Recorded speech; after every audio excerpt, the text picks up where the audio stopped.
Balita, posibleng ganti ng mga kakampi ng Bangsamoro Islamic Freedom Fighters o BIFF ang pagsabog ng isang improvised explosive device sa Mamasapano, Maguindanao. Ayon po yan sa militar. Nangyari ang pagsabog habang dumaraan ang convoy ng militar at kabuntotang media kabilang ang team ng aming reporter na si Chino Gaston. Narito ang kanyang report.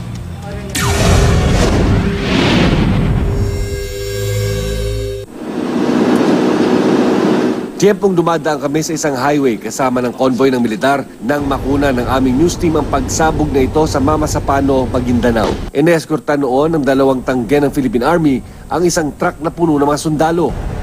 Ilang saglit pa. Naka-roll ka?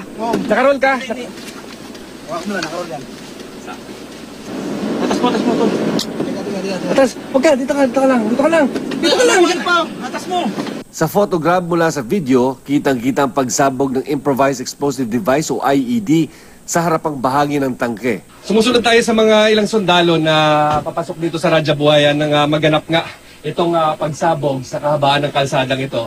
At makikita nyo, may mga itim doon sa gitna ng kalsada kung saan ito yung mga tumilapon na bahagi ng bomba at yung nasirang bahagi ng kalsada dyan sa gitna. Kaya dadaan lamang dyan ng tropa ng gobyerno na papasok dito.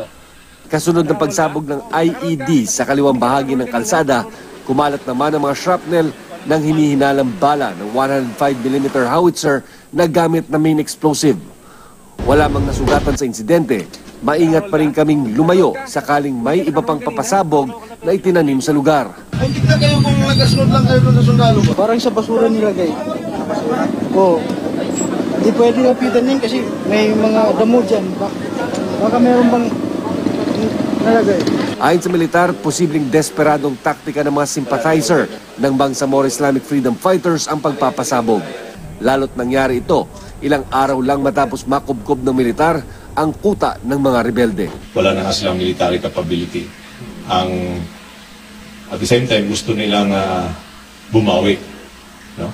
But overall, this is a very desperate move. Nitong Sabado lang nang sumabog ang isa ring IED sa bayan ng Datu, Saudi, Ampatuan, kung saan sugatan ang dalawang mamamahayag, 4 na sibilyan at 6 na sundalo.